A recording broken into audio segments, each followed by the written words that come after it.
Sus días de hambre despertaban en la chiquilla un fuerte deseo de aprender a encontrar comida. Señaló una planta y se alegró al ver que la mujer se inclinaba y desenterraba su raíz. También Iza se sintió contenta. La niña es rápida, pensó. No la conocía anteriormente, pues, en ese caso, habría tenido que comer. Se detuvieron para descansar casi a mediodía, mientras Brun buscaba un lugar donde pudiera haber cuevas. Después de dar a la niña lo último que quedaba del caldo, Iza le dio una tira de carne dura, para que la masticara. La cueva no se adaptaba a sus necesidades. Más tarde, aquel mismo día, la pierna de la niña comenzó a palpitar en cuanto pasaron los efectos de la corteza de sauce, y empezó a agitarse. Iza la acarició y cambió a una postura más cómoda. La niña se entregó por completo a los cuidados de la mujer. Con una confianza absoluta, rodeó con sus brazos flacuchos el cuello de Iza y dejó reposar su cabeza sobre el amplio hombro de la mujer. La curandera, que había vivido tanto tiempo sin hijos, sintió que se despertaba en ella un calor afectuoso hacia la huerfanita, que estaba todavía cansada y enferma. Ahora, mecida por el movimiento rítmico de la mujer que caminaba, se quedó dormida. Al atardecer Iza sentía ya el cansancio producido por la carga adicional que llevaba, y se alegró de poder dejar a la niña en el suelo cuando Brun dio orden de terminar la jornada. La niña tenía calentura, sus mejillas estaban encendidas y ardientes, sus ojos, vidriosos. La mujer fue en busca de leña y al mismo tiempo buscó plantas para volver a administrárselas a la niña. Iza no sabía qué era lo que causaba la infección, pero sí sabía cómo tratarla, y lo mismo le sucedía con otros muchos padecimientos. Aun cuando el curar era magia y se hacía en nombre de los espíritus, eso no significaba que la medicina de Iza resultara menos eficaz. El antiguo clan había vivido siempre recolectando y cazando, y el uso de plantas silvestres durante generaciones había acumulado, por experiencia o casualidad, un caudal de información al respecto. Los animales eran desollados y descuartizados, y sus órganos se examinaban y comparaban. Las mujeres diseccionaban mientras preparaban las comidas y aplicaban esos conocimientos a sí mismas. Su madre había mostrado a Iza los diversos órganos internos y explicado las funciones que cumplían como parte de su adiestramiento, pero solo para recordarle algo que ya sabía. Iza había nacido de un linaje de curanderas altamente respetado y el saber curar era transmitido a las hijas de una curandera por un medio más misterioso que el adiestramiento. Una curandera en ciernes, procedente de un linaje ilustre, gozaba de una posición más alta que una curandera experta de antecesoras mediocres. Y con razón. Al nacer, tenía almacenado en su cerebro el conocimiento adquirido por sus antepasadas, el antiguo linaje de curanderas del que descendía directamente Iza. Podía recordar lo que ellas sabían. No era muy diferente que recordar su propia experiencia, y una vez estimulado, el proceso era automático. Para empezar, conocía sus propios recuerdos, porque podía recordar también las circunstancias que los rodeaban, nunca olvidaba nada y solo podía recordar los conocimientos de su banco de memoria, nunca cómo fueron adquiridos. Y aun cuando Iza y sus hermanos tenían los mismos padres, ni Craig ni Brun gozaban de sus conocimientos médicos. Los recuerdos de la gente del clan estaban diferenciados por el sexo. Las mujeres no tenían más necesidad de conocimiento sobre la caza que los hombres la tenían de saber más de lo rudimentario respecto a las plantas. La diferencia en el cerebro del hombre y de la mujer estaba impuesta por la naturaleza y solo confirmada por la cultura. Era otro de los intentos de la naturaleza por limitar el tamaño de su cerebro, en un esfuerzo por prolongar la raza. Cualquier niño con un saber que correspondiera con todo derecho al sexo opuesto al nacer, lo perdía por falta de estímulos cuando llegaba a la posición de adulto. Pero el intento de la naturaleza por salvar la raza de la extinción llevaba consigo los elementos para invalidar sus propios objetivos. No solo eran esenciales ambos sexos para la procreación, sino para la vida cotidiana. Uno no podía sobrevivir mucho sin el otro.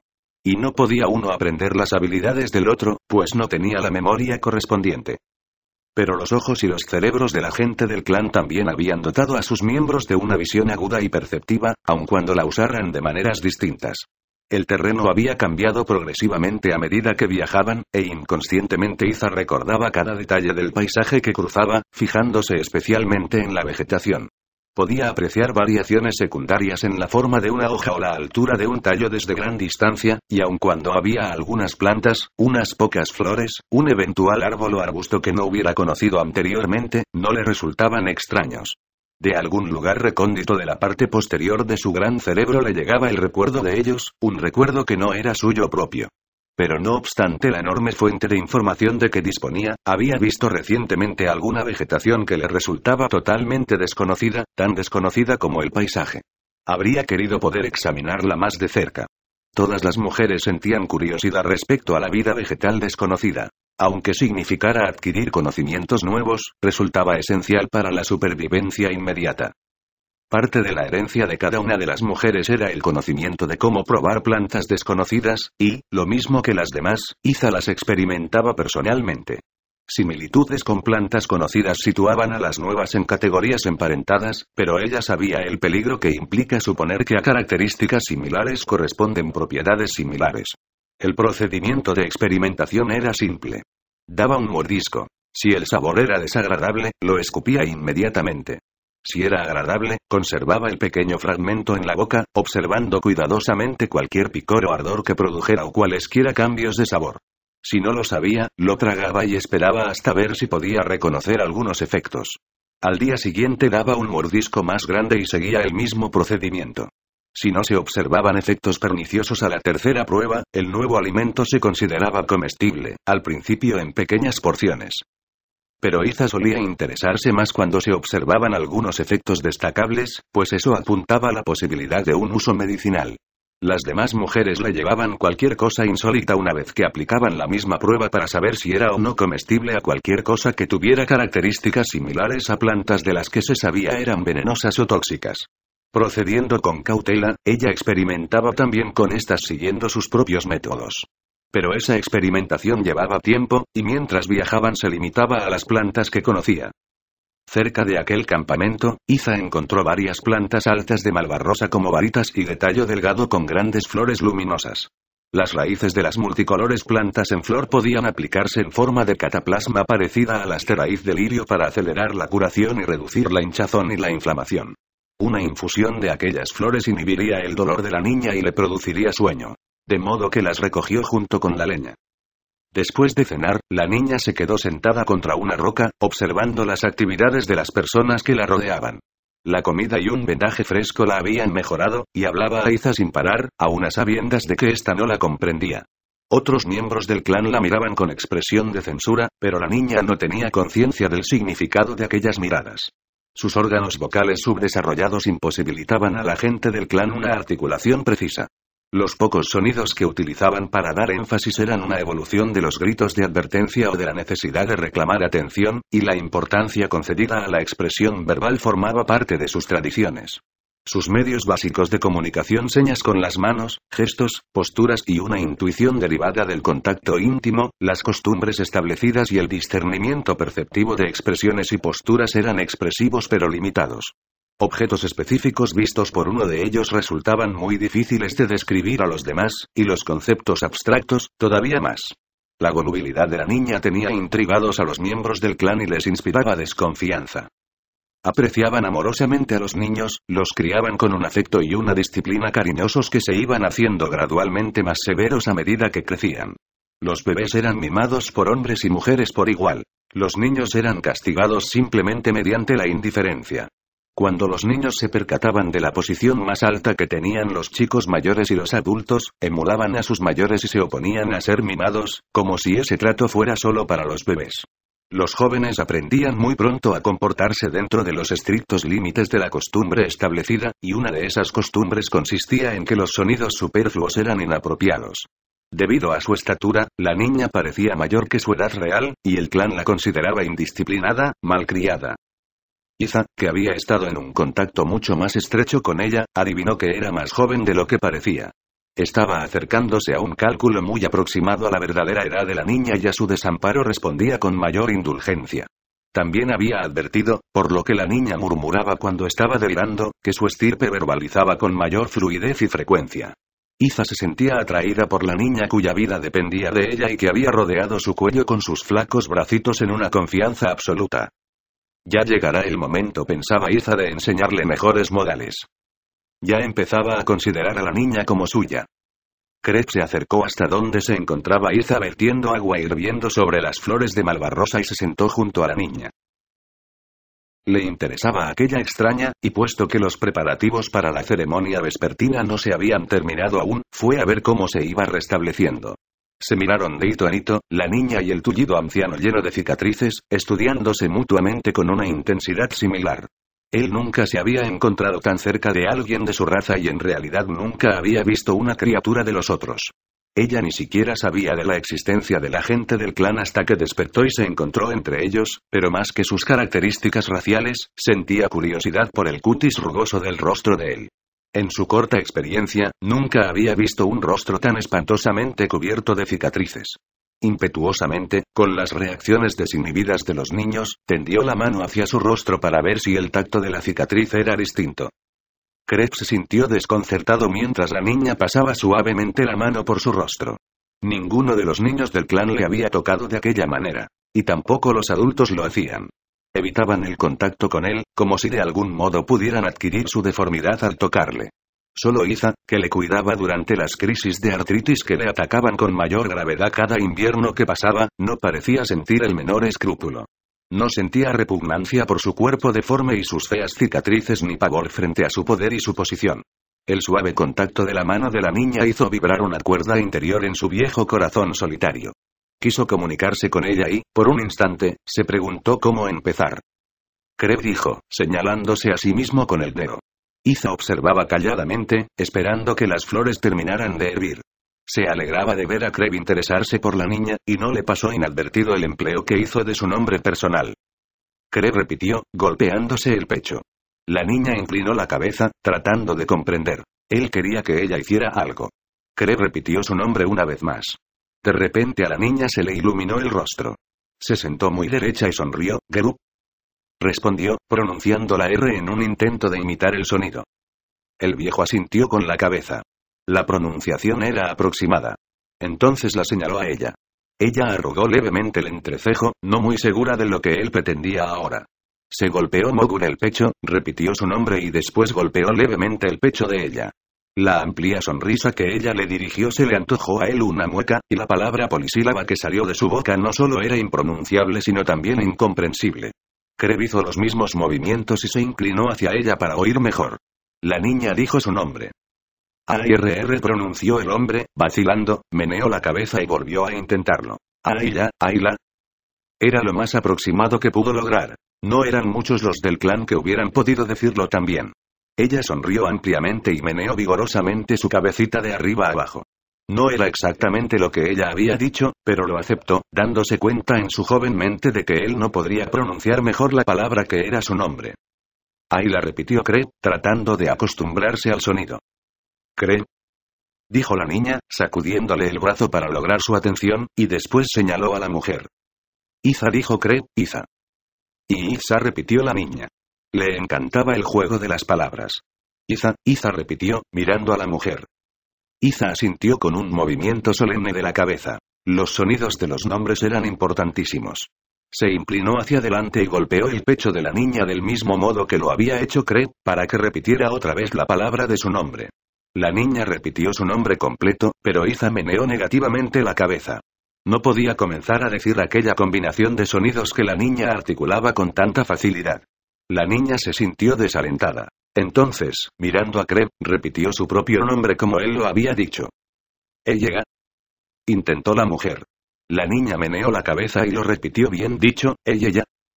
repitió la mujer. «Ay, ay, no», ella dijo Crep. «Ay», la pronunció lentamente para que Iza pudiera distinguir la extraña combinación de sonidos. «Ay», ya dijo cuidadosamente la mujer, esforzándose por pronunciar la palabra como la había dicho Crep. La niña sonrió. No importaba que el nombre no fuera exactamente correcto. Iza se había esforzado tanto por decir el nombre que Crep le había dado, que lo aceptó como propio. Para ello sería Ayla. Espontáneamente tendió los brazos y estrechó entre ellos a la mujer. Iza la abrazó cariñosamente y después se retiró. Tendría que enseñar a la niña que las manifestaciones de afecto eran incorrectas en público, aunque, a pesar de todo, se sentía complácida. Ayla estaba fuera de sí de gozo. Se había sentido tan perdida, tan aislada entre aquella gente extraña. Se había esforzado tanto por comunicarse con la mujer que la estaba atendiendo, y se había sentido tan desilusionada al ver fracasar todos sus intentos. Esto solo era un comienzo, pero, por lo menos, tenía un nombre para llamar a la mujer y un nombre para que la llamaran a ella. Se volvió hacia el hombre que había iniciado la comunicación. Ya no le parecía tan feo. Estaba inundada de gozo, experimentó hacia él un sentimiento cálido y, como lo había hecho muchas otras veces anteriormente con un hombre al que recordaba vagamente, la niña rodeó el cuello del tullido con sus brazos, atrajo su cabeza y apoyó su mejilla en la de él. Aquel gesto de afecto le trastornó. Dominó el impulso de devolver la caricia. Sería muy impropio que le vieran abrazado a aquella criatura extraña fuera de los límites de un hogar familiar. Pero le permitió que siguiera apretando su mejilla dulce y firme contra su rostro barbudo un momento más, antes de desprender suavemente sus bracitos de su cuello. Craig cogió su cayado y se agarró a él para incorporarse. Mientras se alejaba cojeando, pensaba en la niña. Tengo que enseñarle a hablar, ella aprenderá a comunicarse debidamente, se dijo. Al fin y al cabo, no puedo confiar toda su instrucción a una mujer. Pero bien sabía él que su verdadero deseo era pasar más tiempo con ella. Sin percatarse de ello, estaba pensando en ella como un miembro permanente del clan. Brun no había considerado las implicaciones que representaba el haber permitido que Iza recogiera a una niña extraña en el camino. No era un fallo suyo como jefe, sino un fallo de su raza. No podía haber previsto la posibilidad de encontrar a una niña herida que no fuera del clan, y tampoco las consecuencias lógicas de su salvamento. Se le había salvado la vida. La única alternativa de no dejarla permanecer con ellos era condenarla a vagar sola de nuevo. No podría sobrevivir sola. Para eso no hacía falta ser adivino, era una realidad. Después de salvarle la vida, exponerla de nuevo a la muerte supondría tener que enfrentarse a Iza, quien, aun cuando no tenía poder personalmente, disponía de una colección formidable de espíritus que estaban de su parte. Y ahora Craig, el Morgur que tenía la habilidad de llamar a todos y a cada uno de los espíritus. Los espíritus, para Brun, representaban una poderosísima fuerza. No tenía el menor deseo de ponerse a mal con ellos. A decir verdad, era solo esta eventualidad la que le molestaba al pensar en la niña. No había sido capaz de decírselo a sí mismo, pero el pensamiento le había estado rondando. No lo sabía aún, pero el clan de Brun había aumentado. Ahora eran 21. Cuando la curandera examinó la pierna de Ayla a la mañana siguiente, pudo comprobar la mejoría. Bajo sus expertos cuidados, la infección había desaparecido casi por completo, y los 4 arañazos paralelos estaban cerrados y a punto de cicatrizar, aun cuando siempre ostentaría esas cicatrices. Iza decidió que ya no hacía falta ponerle más cataplasmas, pero preparó una infusión ligera de corteza de sauce para la niña. Cuando la sacó de las pieles donde dormían y trató de ponerse en pie, Iza la ayudó y la sostuvo mientras la niña trataba torpemente de descargar su peso sobre la pierna. Dolía, pero después de dar despacito unos cuantos pasos, se sintió mejor. De pie y erguida, la niña era todavía más alta de lo que había pensado Iza. Sus piernas eran largas, flacas, con unas rodillas nudosas, y rectas. Iza se preguntó si no serían deformes. Las piernas de la gente del clan estaban arqueadas hacia afuera. Pero, aparte una leve cojera, la niña no encontraba dificultad alguna en caminar. También deben ser cosa normal en ella las piernas rectas, pensó Iza, al igual que los ojos azules. La curandera envolvió a la niña en el manto y la levantó sobre su cadera cuando el clan se puso en marcha. Su piernecita no estaba todavía suficientemente curada como para que pudiera caminar mucho. Durante la marcha del día, Iza la bajaba al suelo de vez en cuando para que anduviera un poco. La niña había estado comiendo vorazmente, compensando su hambre atrasada. Iza creía notar que aumentaba algo de peso. Agradecía el alivio que le proporcionaba dejar a la niña en el suelo, sobre todo porque el viaje se estaba haciendo cada vez más difícil. El clan dejó atrás la vasta estepa y durante unos cuantos días recorrió colinas ondulantes que poco a poco se hicieron más abruptas. Estaban en las estribaciones de los montes cuyas brillantes cimas heladas se acercaban más cada día. Las colinas estaban frondosamente cubiertas no ya con los árboles perennes de la selva boreal, sino con las ricas hojas verdes y los troncos gruesos y nudosos de árboles deciduos de hoja ancha. La temperatura había subido mucho más rápidamente de lo que solía hacerlo durante la estación, lo cual intrigaba a Brun. Los hombres habían sustituido sus capas por una piel corta, sin pelo, y llevaban el torso desnudo. Las mujeres no adoptaron su ropa de verano, pues resultaba más cómodo llevar sus bultos acomodados en sus mantos, lo cual les evitaba rozaduras. El terreno perdió toda semejanza con la fría pradera que rodeaba su antigua caverna. Iza tuvo que depender cada vez más de los conocimientos que poseían memorias más antiguas que la suya propia mientras el clan atravesaba estrechos valles sombreados y lomas herbosas de una selva típicamente templada. Las rudas cortezas oscuras del roble, la haya, el nogal, el manzano y el arce alternaban con árboles más flexibles y rectos, de corteza delgada, como el sauce, el abedul, el hojaranzo, el álamo y los altos arbustos del aliso y el avellano. El aire estaba impregnado de un saborcillo que Ethan no podía identificar y que parecía llegar con la suave brisa del sur. Todavía colgaban los amentos de los álamos, cubiertos de hojas. Caían delicados pétalos blancos y rosados, flores abiertas de los frutales y nogales, brindando una promesa de abundancia para el otoño. Cruzaron con dificultad matorrales y plantas trepadoras de la selva densa, y escalaron pendientes escarpadas. Mientras subían por los riscos, las faldas de las colinas que los rodeaban resplandecían con verdes de todos los matices. Según iban escalando, reaparecieron los tonos oscuros del pino, así como del abeto. Más arriba aparecían ocasionalmente las píceas.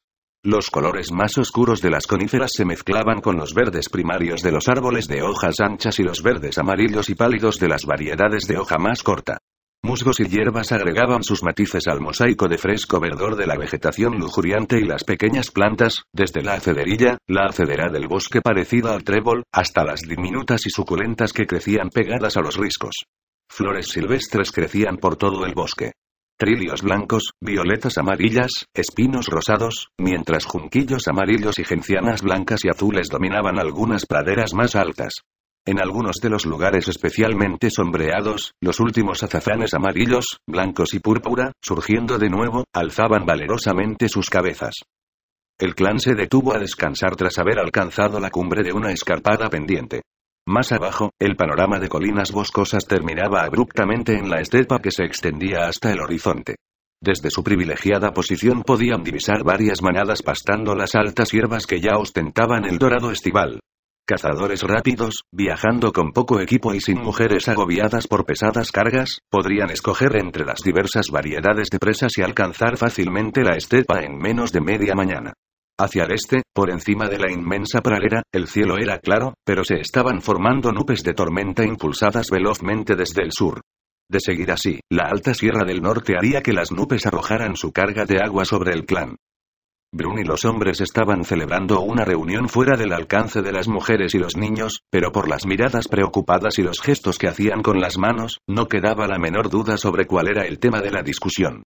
Estaban tratando de decidir si debían darse media vuelta.